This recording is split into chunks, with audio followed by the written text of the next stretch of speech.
Hi guys, thanks for tuning in to another video on ForgottenWeapons.com. I'm Ian McCollum and I'm here today at the Rock Island Auction House taking a look at some of the guns they're going to be selling in their upcoming December of 2017 Premier Firearms Auction. And today we're taking a look at a Greene carbine. Specifically, this is a British contract Greene carbine, and not to be confused with the Greene rifles, which were also used by the United States during the Civil War. Those are also really weird and interesting carbine or rifles, and we'll take a look at them in another video later. But for today, we're taking a look at the carbine, which has a bunch of unique mechanical features of its own. Now, this was patented in 1854 by an American by the name of James Greene. It was then manufactured by the Massachusetts Arms Company of Chicopee Falls, Massachusetts. And in a grand total, 300 of these were sold to the U.S. military. They ended up using a little over half of those, like 170 of them for field trials in around 1857, and they didn't end up getting adopted. Now, 300 of these guns isn't really enough to sustain a profitable production enterprise, and these guns were actually manufactured for about 2 full years, sometime between 1855 and 1857. And what happened, as best I can tell, is the American production ended when the British government placed an order for 2,000 of the carbines. That is a pretty substantial order, and that was going to occupy the factory for a little while. And so the American stuff got set to the side. There wasn't a whole lot more demand for them anyway. And they started making these for the British. Apparently the British plan was to issue these out to a unit called the Cape Mounted Rifles, presumably for use in the Crimean War, or at least that's why they were arming this unit at the time. However, that never ended up happening. And before I can really effectively explain why it didn't happen, I need to show you how this thing works. We have a bunch of different markings to work with here. At the very back of the lock plate, we have Massachusetts Arms Company, Chicopee Falls. They're the manufacturer. We have a British military marking there. That, of course, is for Queen Victoria.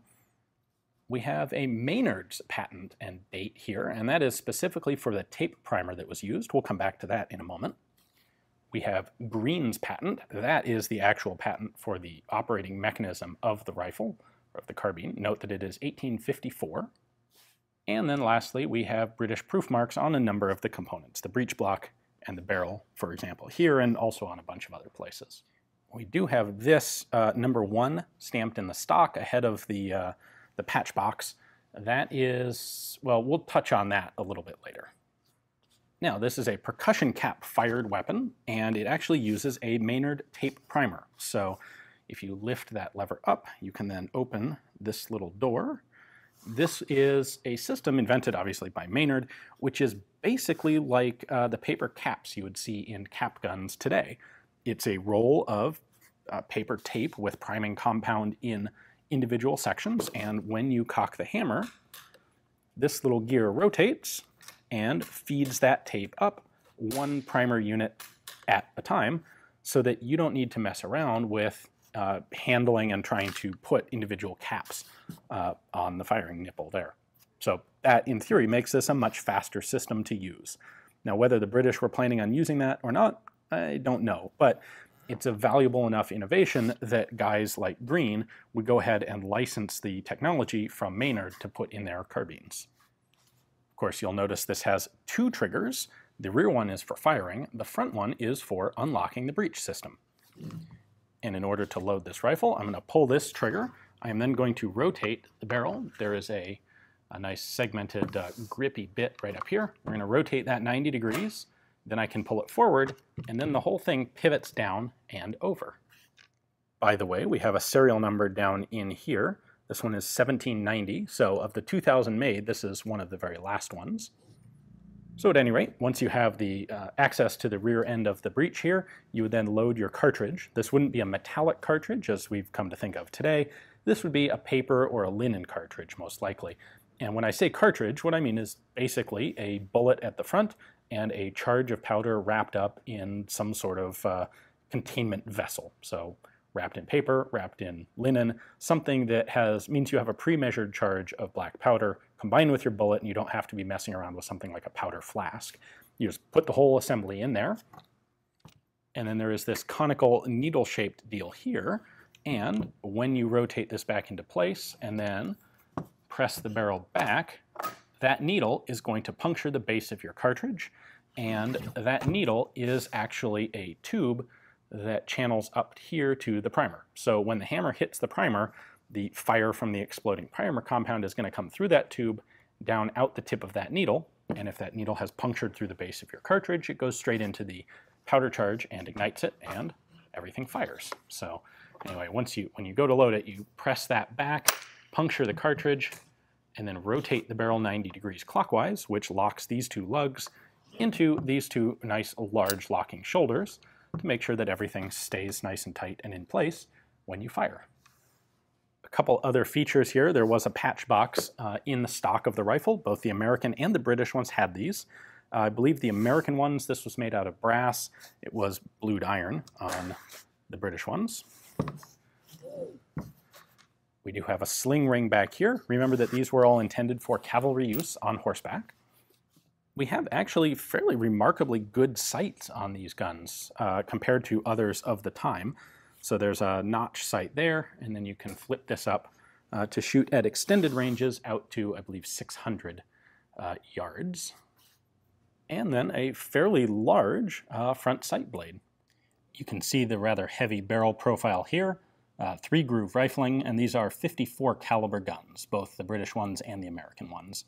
The Americans did actually run some trials on 45 caliber version ones, but the mass production was all 54. The British contract Greenes, like this one, had 18-inch long barrels. The American contract ones had 22-inch barrels. So as rifles of the time go, this was a quite short and handy weapon. It had a remarkably heavy-walled barrel, though, so fairly front-heavy. Probably would have been very comfortable to shoot. And sorry, one last marking to touch on that is the British broad arrow stamped twice, tip to tip. That indicates that the rifle has been sold out of military service onto the civilian market. So that explains how a gun like this one got into private hands. The British, for reasons we will touch on in just a moment, the British didn't end up actually equipping these out to any units. So ultimately, the US didn't adopt these because they found them rather difficult to use on horseback, this manipulation of the trigger and the swinging bit and the bolts, and they just didn't really like them. The British ended up not adopting them because, or rather not using them, because they couldn't manage to get a cartridge that worked quite right.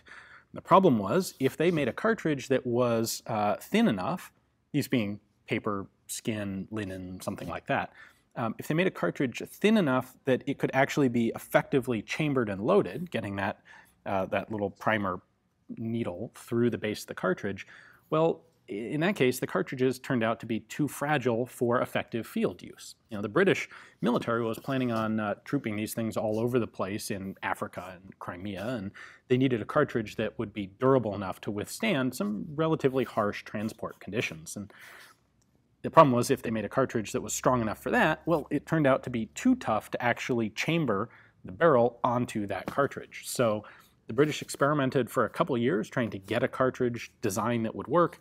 When they were not able to, the rifles ended up in storage in the Tower of London, and the majority of them were ultimately destroyed. They were taken apart and sold for parts. Apparently you could get minty condition Greene Carbine locks in England for a long time because they disassembled the rifles and sold off what could be used.